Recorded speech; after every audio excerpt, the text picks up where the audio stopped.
De retour au CIMI 2024 sur le plateau de BITV, nous sommes rejoints par M. Nicolas Brunet, qui est directeur général délégué chez Maison Marianne.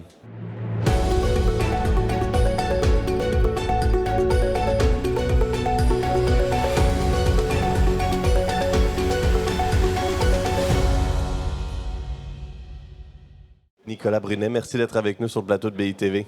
Merci de votre invitation. Maison Marianne poursuit son développement. Avec cette année, vous avez atteint le cap des 50 résidences. L'an prochain, vous allez atteindre le cap des 50 résidences. Toutes mes excuses. Quelle est justement l'équation économique dans cette période qui, on va dire, est assez singulière pour les marchés immobiliers? On est effectivement dans une crise depuis 18 mois maintenant qui ralentit l'activité de l'ensemble des opérateurs immobiliers.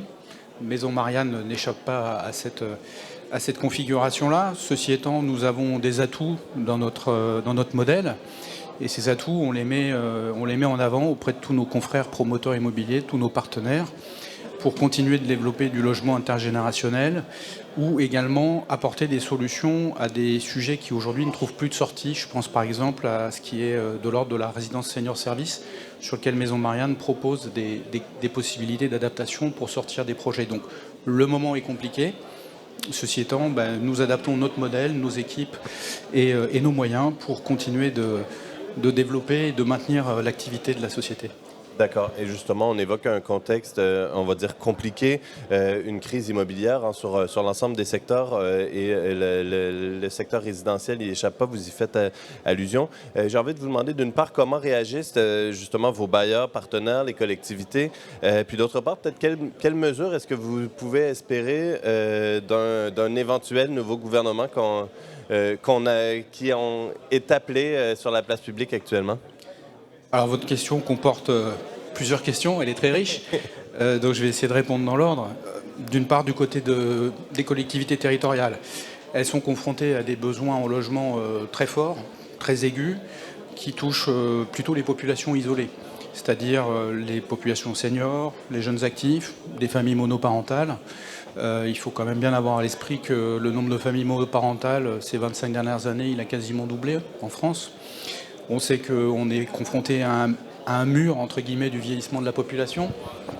En 2050, c'est quasiment 5 millions de personnes dans le pays qui ont plus de 85 ans. Donc voilà, tous les élus sont bien confrontés à ces problèmes-là, les vivent et ont besoin de produire du logement qui répondent à ces populations-là. Et en même temps, les élus, ils sont aussi confrontés à d'autres problématiques urbaines, réglementaires, ou tout simplement d'acceptation par leurs habitants dans leur commune de nouvelles opérations immobilières. On sait qu'aujourd'hui, c'est très difficile de faire accepter la construction d'une nouvelle opération immobilière. Donc nous, on essaye de convaincre que les projets qu'on porte avec nos partenaires promoteurs, ils sont vertueux, ils s'inscrivent bien dans la ville et ils répondent aussi à la nécessité de créer du lien social entre les habitants de la nouvelle résidence, mais qui vont être aussi ouverts aux autres habitants du quartier et de la ville. Donc c'est ça notre credo avec les élus.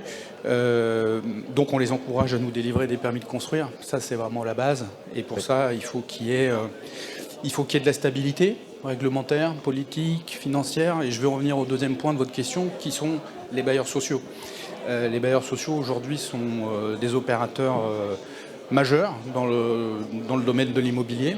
Aujourd'hui, évidemment, oui. Beaucoup de promoteurs immobiliers, j'en connais peu, qui ne vendent pas la majorité de leur production en bloc à des bailleurs sociaux, il faut se dire les choses. Donc tout le monde y trouve son intérêt, puisque les bailleurs sociaux ont des besoins très forts de production de logements sociaux. 2 700 000 demandeurs en France de logement social qui n'ont pas de réponse et qui sont toujours dans une situation difficile. C'est le rôle des bailleurs sociaux d'y répondre. Et si les promoteurs peuvent, avec Maison Marianne, apporter des solutions, il faut pouvoir continuer dans cette voie. Ceci étant, les bailleurs sociaux ont des modèles économiques très contraints. On sait que la RLS, il y a quelques années, a pesé à plus d'1 milliard d'euros sur leurs finances. Donc c'est important de pouvoir faire en sorte que ces opérateurs-là puissent continuer de développer, tout en également réhabilitant leur parc, puisque ça, c'est leur deuxième enjeu majeur, de faire en sorte que le parc immobilier existant soit à des niveaux, notamment d'étiquette énergétique, qui leur permettent de continuer à pouvoir louer leur logement dans de bonnes conditions, avec des niveaux de charge et de production de chaleur les plus bas possibles. Oui. Donc nous, on a besoin que les bailleurs sociaux soient soutenus par le gouvernement. Et donc là, j'en arriverai à votre troisième question, qui est qu'est-ce qu'on attendrait d'un nouveau gouvernement? Merci. Écoutez, nous, on avait observé depuis 3 mois avec l'arrivée de Madame Létard qu'il y avait des sujets qui allaient dans le bon sens. Et notamment, parmi les sujets que portait Madame Létard, on retrouvait une volonté et d'ailleurs un accord avec le ministère des Finances d'alléger la note pour les bailleurs sociaux avec un allègement de plus de 600 millions d'euros de RLS. Clairement, ça, c'était un bol d'oxygène pour les bailleurs et une capacité d'investir sur de la réhabilitation et de l'acquisition en VFA auprès de promoteurs. Donc, nous, si on avait un souhait, ce serait que le prochain gouvernement puisse continuer dans cette voie. Après, on a aussi des questions réglementaires, comme tout ce qui est autour du ZAN, de la zéro artificialisation nette des sols. Dans le monde dans lequel on vit, c'est compréhensible de s'engager dans cette direction. Maintenant, il faut aussi être raisonnable sur les calendriers d'application de la mise en place de ces dispositifs. Donc, dans un moment tel que celui qu'on vit depuis 1 an et demi, il y aurait certainement besoin de faire un peu d'assouplissement de ce côté-là, sans gommer l'objectif final. Et puis, peut-être troisième et dernier point que je verrais, c'est peut-être plus du côté du secteur bancaire, sur lequel l'État peut avoir aussi un rôle. Aujourd'hui, on voit des acteurs du secteur bancaire qui sont très prudents. Alors là aussi, on peut le comprendre du fait de la crise. Ceci étant, si je vous donne un exemple, nous, on a parfois du mal à comprendre qu'un critère d'endettement maximum de 35% s'applique de la même manière à un ménage qui gagne 3 000 euros par rapport à un ménage qui gagne 30 000 euros par mois. Bon, on sait bien que celui qui va gagner 30 000 euros par mois n'aura pas le même reste à charge, même s'il s'endette à plus de 35%. Bon. Ouais. Et empêcher ces gens-là d'accéder au marché pour continuer à investir et produire du logement qui va derrière pouvoir être loué à des gens qui en ont besoin, c'est un peu dommage. Je comprends. Je me permets quand même, pour terminer, de revenir un peu sur l'actualité de Maison Marianne. Vous êtes devenu récemment entreprise à mission. Justement, pourquoi c'était important pour Maison Marianne d'être une entreprise à mission, sachant que vous aviez déjà un modèle basé sur une très forte culture ESG et une importance accordée au sens de votre action qui était au cœur de votre activité?